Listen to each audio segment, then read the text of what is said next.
Hello friends, it is that time of year again where I finally get to talk about my favourite films that I saw this year.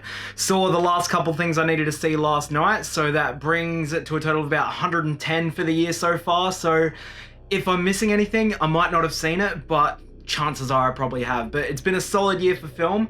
Probably, I don't think the highs have been as high as 2018, but there's been probably a higher volume of great films. Like, that's why this list is going to be a top 15, because there are 15 films that I want to single out, and like films that will stick with me and will watch again. Like, there's only one film in the top 15 that I haven't seen more than once. So yeah, it's been pretty solid, so I'm really keen to talk about this. But first, I've got 10 honorable mentions for you, just other films this year that were really good, and those are Just Mercy, a film about Bryan Stevenson, a lawyer who fought to support death row inmates who weren't given proper trials, and it is really affecting, and I'm surprised it didn't win more awards. Blinded by the Light, the story of a Pakistani kid in England who discovers the music of Bruce Springsteen and it changes his life, and it's a sort of jukebox musical, and it's a great film about finding your own path. Long Shot, if you know me, you'd know I'm a Seth Rogen fan, and this was just a really funny and genuinely heartwarming rom-com, and it doesn't get much better than this when it comes to rom-coms. The Report, I love stories about underdog characters fighting a corrupt system, and there's been a few of those this year, like Dark Waters with Mark Ruffalo, but The Report is the best of the bunch, and Adam Driver gives an Oscar-worthy performance that's only overshadowed by his other Oscar-worthy performance in Marriage Story. Sorry We Missed You, Ken Loach's social drama about zero-hour contracts and workers who are just treated like shit, and it follows this family who are just trying to get by, and it features an amazing performance by Chris Hitchen, and it was a very, very affecting film, and I think it's better than his last movie, I, Daniel Blake. Dolomite Is My Name. This is on Netflix if you want to check it out. Eddie Murphy's comeback. It's almost like a Disaster Artist. It's just about a bunch of friends getting together, trying to make a film, even if it's not that good, and it is really, really heartwarming. The Farewell, Lulu Wang's, I think it's her debut film, don't quote me on that, and it's based on the true story of her grandma and her family deciding whether or not to tell her that she is dying. And Awkwafina seriously announces herself as a dramatic actress in this, and honestly, I'm a big fan of hers. I've liked her in pretty much everything I've seen her in, and I really hope she continues going after stuff like this, because this is a really beautiful film. Dr. Sleep, the long-awaited sequel to The Shining. Mike Flanagan is one of the best horror filmmakers working right now, and I really, really loved this. I think it's a fantastic sequel that mostly cuts its own path. It references The Shining probably a little too much, but it's really good, and it features Rebecca Ferguson in what I think is the best villain role of the year. The Irishman, Martin Scorsese's 3.5-hour gangster epic. It's everything you'd want it to be. It's sad. It's the third act that really defines this film, and it shows that no matter what kind of lifestyle you lived, everyone you love is going to get old and die, so be good to them. And lastly, Queen and Slim, a film I managed to see a couple of days ago. It's got an amazing performance from Daniel Kaluuya. I've heard a lot of people say it's the Black Bonnie and Clyde. I don't know if I fully agree with that. I think it's got a lot more in its mind than that, and it's a beautiful but stylized and pulpy look at police brutality in America. Now, before we get into the top 15, I've got a quick shout out I want to give, and that is to my friend Breeze Millard. The new number motion graphics you're about to see in this list were designed by her, and she's a whiz graphic designer and she's getting into motion graphics, and I'm gonna put all the links to all her design pages in the description, and I just want to give her a big thanks for doing that for me. And she's also a shit hot musician, and I'll post a link to her song also, which I recently helped shoot a music video for, and by helped, I mean stand around on set and move some lights around and shit. Didn't do that much. But yeah, so big thanks to her, and check her stuff out. And onto the list.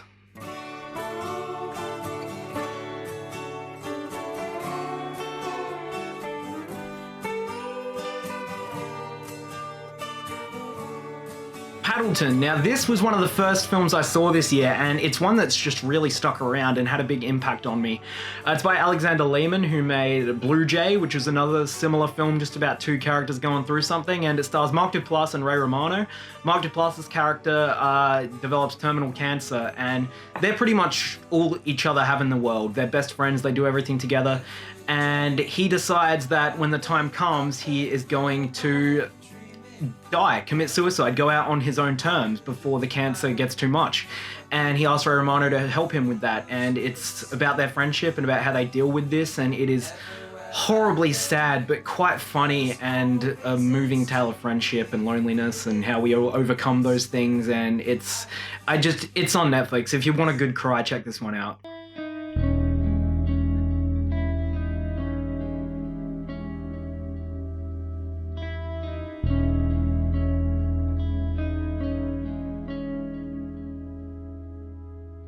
Ford v Ferrari, the ultimate dad movie of the year. I saw this a couple times, and it's so much fun.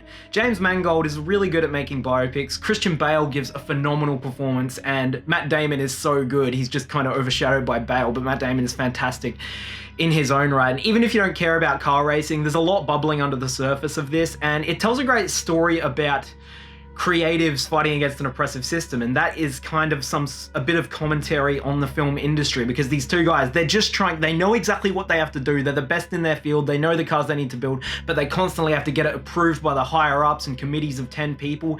And it kind of shows that you can't make a film by committee, just like you can't build a car by committee. And it's just about two guys who are passionate and being able to do what they love. And it was quite emotional in that regard. And it is top tier dad cinema.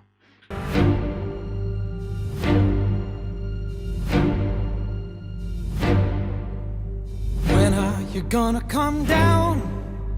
When are you going to land? I should have stayed on the farm.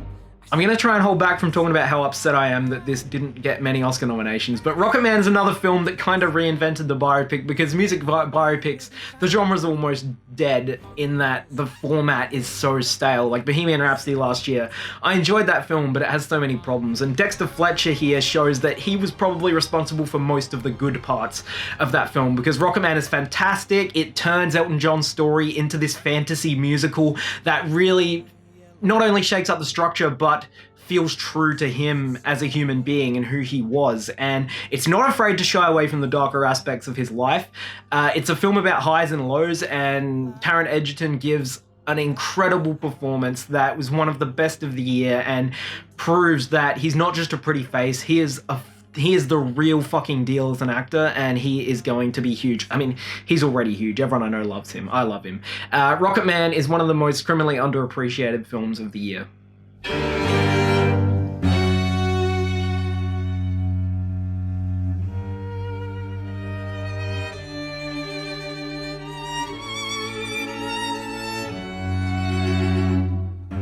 Knives Out, Rian Johnson's whodunit adventure, is one of the most pound-for-pound entertaining films of the year. The script is so tight. There's not a single hole in it, aside from the donut holes that Daniel Craig's character keeps talking about. Daniel Craig is marvelous in this, doing a brilliant Foghorn Leghorn impression as Benoit Blanc, a savant private detective, and it looks like we're getting a sequel, so we're going to get to see more of this dude, which is awesome. But yeah, it is just such an awesome mystery.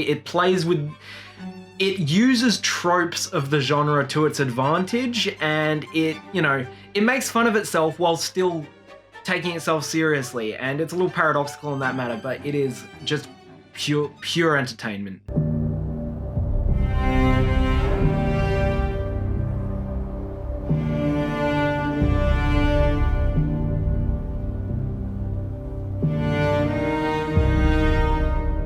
Joker. Probably the most talked about film of the year, one of the most successful, but one of the most polarizing, and I'm in the camp who really loved it.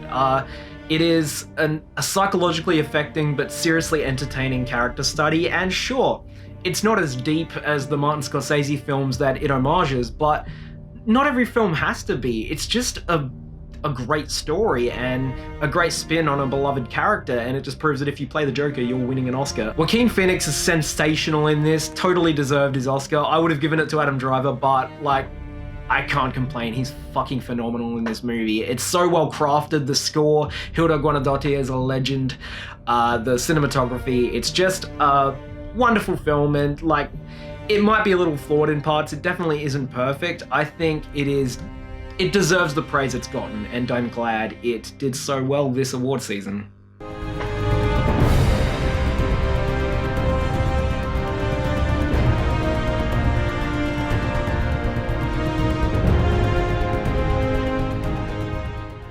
1917, the film that probably fell just shy of Best Picture and stars George Mackay, who gives a phenomenal performance. Like, seriously, people are not talking enough about how good this performance is. Because the film is built up of all these long takes, the fact that he had to not only, like, you know, deliver his lines and emotion and stuff, he had to hit all his marks, be in the right place at the right time with millions of dollars worth of extras and choreography following him around. Like, seriously impressive performance. Roger Deakins' cinematography is the other star of this two-hander, and yeah, it is emotional, exhilarating, and inspirational.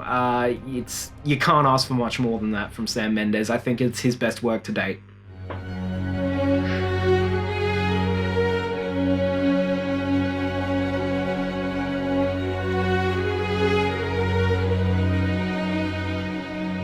Now, when Hereditary came out and everyone was proclaiming Ari Aster as the next king of horror, I wasn't so sure. I was a little underwhelmed by it, but Midsummer is the film that's making me see Ari Aster as this potential next great horror filmmaker, because Midsummer is just brilliant. The last 10 minutes put a delirious smile on my face, and I've seen it a few more times since then. The director's cut adds a lot to it and a lot to the dynamic of the central relationship that makes the ending a lot more cathartic without spoiling anything. It's basically a horror movie about learning to leave your shitty boyfriend, and that was really cool. Florence Pugh, it's one of the films this year that put her on the map. Jack Raynor is great, and it's fun to watch with people. It's fun to react to all the fucked up stuff that goes down, and it is yeah, I can't wait to see what Aster does next. Had to find my way, make my own mistakes, but you know that I had to go. Wild Rose. Now, this is probably the film on this list that you haven't seen or heard of, unless you've spent more than 10 minutes with me, because I've made it my fucking mission this year to make everyone I know watch this film, and I'm not done. If you're watching this video, find Wild Rose, watch Wild Rose, because it is a beautiful movie. It is a pretty standard indie drama of a Scottish woman who, she's been recently released from prison, but she wants to follow her dreams of being a country singer, but she's also got to raise her 2 children, and she is a very flawed character. Like, the filmmakers dare you not to like her, but Jessie Buckley's soul-bearing performance, she wins you over by the end, and you want nothing but the best for her. It is a moving film, and as someone who likes to think of themselves as a dreamer, it's the kind of film that keeps me going, and I don't know if any other movie this year had a bigger impact on me personally and emotionally, save for maybe a couple others. But Jessie Buckley is one of my favorite actresses working right now, and I really hope she becomes huge, and she's got a lot of more stuff coming out. She's great in Chernobyl and Beast, but yeah, I just think this is a beautiful film. I was listening to the soundtrack on repeat for like 2 months. It made me like country music a lot more. Yeah, it should have won Best Original Song at the Oscars. It should have been nominated for the song Glasgow, and yeah, I cannot recommend this film hard enough.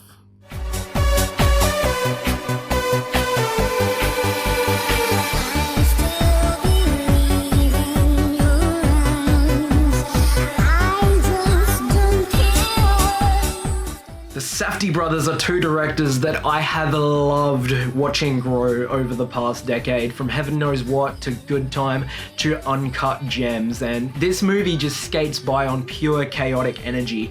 And while it's probably not as raw and as stylistic as Good Time, it is definitely their most accomplished film in a lot of ways, and it's a look at the Diamond District and all the wheeling and dealing that goes on there.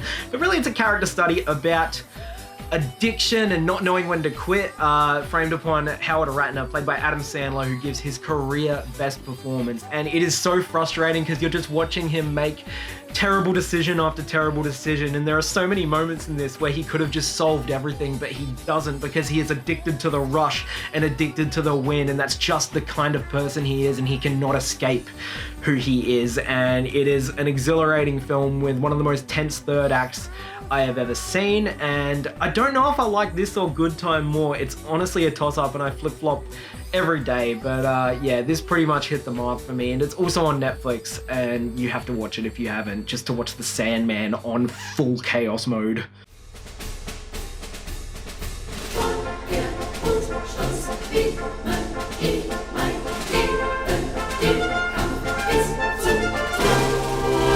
Taika Waititi has topped himself here, in my opinion. This has been another sort of polarizing movie this year. Not everyone loves it, and I do get why, but I think it achieved perfectly what it sets out to do. It's not a broad satire on Nazism. We all know that Nazis are bad. It's about the brainwashing of a 10-year-old child and about that child having to learn to love his fellow man. And I think it's really beautiful in that regard. It's very funny. Taika Waititi's portrayal of Hitler, I really enjoyed. You could take him out of the film for the most part and it wouldn't change much, but it's about how this child sees him and his psychological progress as the film goes on. Scarlett Johansson is the heart and soul of this film. She keeps it moving along and she gives a performance that I think should have won an Oscar. It's comedic, it's heartfelt, it's lovely, and Jojo Rabbit is I'm a sucker for this kind of shit, is what I'm saying.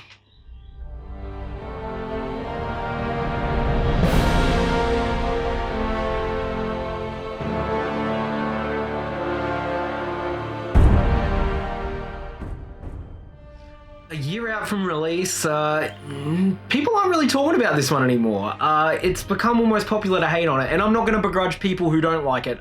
That's totally fair. Superhero movies have definitely almost hit the breaking point, but as someone who's been following this universe for the last 10 years, just about, not many films have given me such an emotional payoff here. Like, sure, it's got history and 20 movies of development on its side, but the Russo brothers juggled so many different storylines and characters with so much grace, with brilliant action and set pieces and spectacle, and it moved me. It seriously moved me, and I loved it. I saw it a few times, and sure, if I lose credibility as a film fan, whatever. I love everything. I love all facets of cinema. I love action. I love all the indie shit and weird art house stuff, and this movie, for what it is, I think it is the peak of the Marvel Cinematic Universe. Not so much the peak of the superhero genre, but just in terms of pure spectacle-fueled filmmaking, it does not get much better than Avengers Endgame.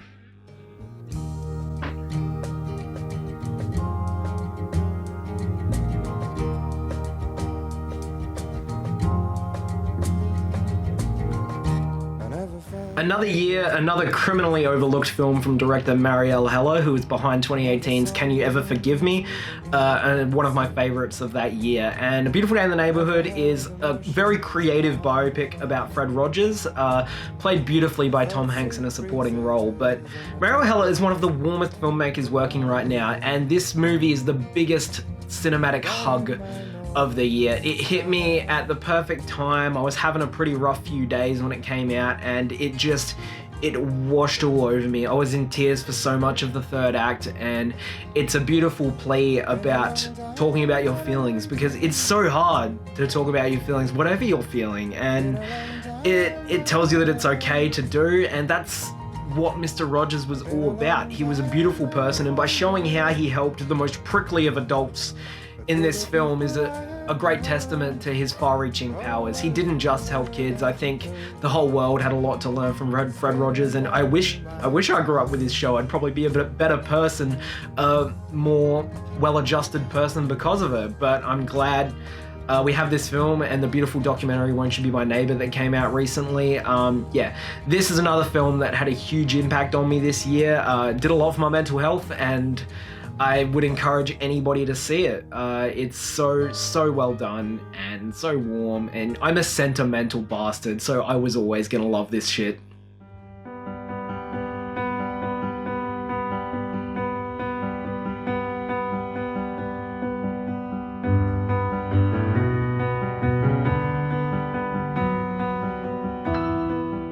These three are the big dogs. These are the three films of the year that tower above the rest, in my opinion. Not to say anything against the other ones, but these are the three that I'm like, oh, now that is fucking cinema. And here, 2 and 3 has been such a toss-up this whole year, but it's Parasite. I saw this one early in the year. Australia got it in June, and it's still playing in cinemas here. It's a testament to how popular this has been.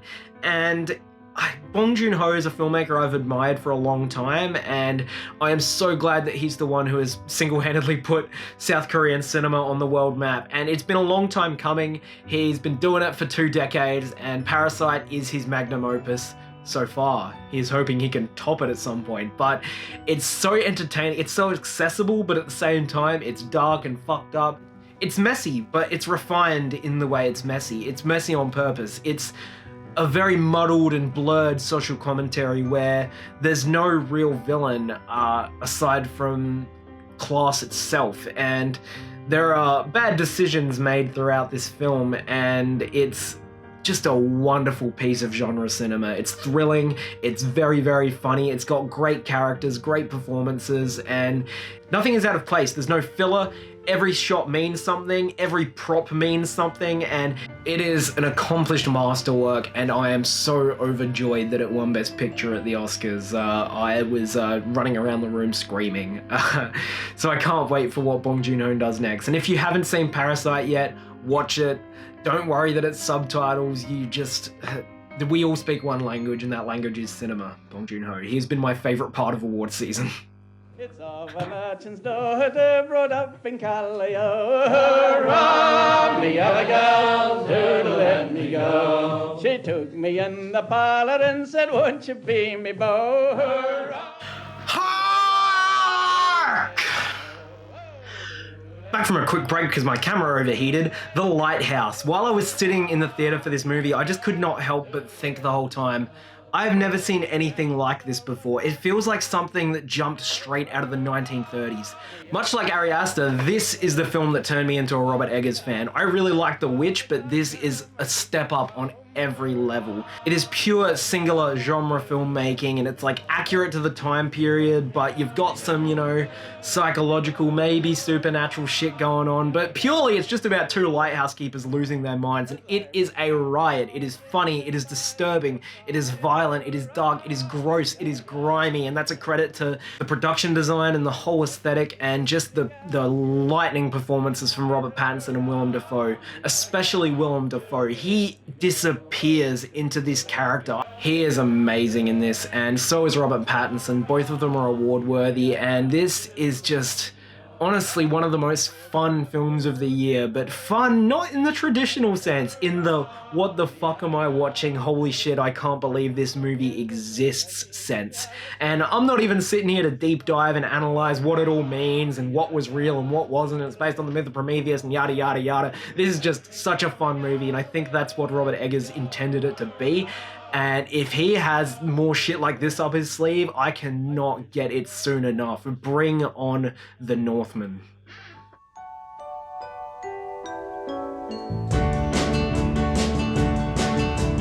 Yesterday a child came out to wander, caught a dragonfly inside a jar. As much as I've matured as a film lover over the years, I don't think I'll ever grow out of my love for Quentin Tarantino, but this is probably his most mature film yet. He's definitely grown as a filmmaker, and while it does have his trademark flourishes of violence, this is just a wonderful hangout movie, and he has so lovingly recreated the era of the late 60s in Hollywood, an era that I, as a nostalgic film fan, pine for as well, so, I ate that up. But it's not just a love letter to Hollywood, it's a love letter to a lot of things, and primarily it's a look at Sharon Tate, a woman who for a while was just remembered as a footnote in history as a part of the Manson murders, but Tarantino wants you to look at her and see into her soul as a person who was not just a fucking trivia fact. She was a human being who had so much to give the world and was so full of life, who was taken away senselessly because of that, and it's a lesson in healing because of that. It's revisionist history in the best way possible, and while the ending is kind of triumphant in that regard, it's also extremely sad because it gets you thinking about what happened, and that's the brilliance of this film. That is what Tarantino wants you to feel. But outside of all the Sharon Tate stuff, it gives a face to the film stars of old beyond the silver screen as fully realized human beings who were probably sad a lot of the time and dealt with a lot of pressure, and it's about the healing power of friendship, and it's about the little victories in life, the little triumphs, like Rick Dalton's perfect take is such a beautiful little scene, and it's like, you know, yeah, their life's probably going to keep chugging along the way it is, but sometimes you just have these little odd moments or these little victories that, you know, make you smile for a bit, and I love that about this film. Leo DiCaprio is brilliant as Rick Dalton, and Brad Pitt in his Oscar-winning role as Cliff Booth, who is one of the coolest motherfuckers on film this year. It's so funny, it's so moving. I tend to ramble with my normal ones, so I'm gonna try and cut this one a bit shorter, but yeah, this was the first Tarantino film to make me tear up, and that meant something to me, and the ending still hits me the same way every time I watch this. If you skip this because you're maybe not the biggest fan of Quentin's overbearing style, give it a shot, because it is kind of the least Tarantino-y of the Tarantino films, and it has a lot of beautiful things to say, and if this winds up being one of the final films of his career, I think it's a very fitting swan song to the industry that he has always loved so much. And yeah, I love this movie. Saw it back in August and it was almost never really in doubt. And that is it for my list. It's been a wonderful year for film. I mean, we're 2 months into 2020 now, so I'm always late, but film distribution in Australia is garbage and I like to see everything. So yeah, as always, let me know in the comments what you think. I hope you enjoyed this video. Share it with your friends if you feel so inclined. And let me know if there's any films I missed or what your favorites were and what you're looking forward to in 2020. There's always a lot of stuff going on. I'm back at uni this week, so life's going to get a whole lot hectic, but you might start seeing some of my uni work ending up on the channel again this year, if it ends up being good. I'm making a couple short films this year, and you know, 50-50 chance they see the light of day. We'll see what happens. But yeah, thank you so much for watching as always. I love you. Have a wonderful day, and watch movies. They're the only thing keeping me sane. Have a good one.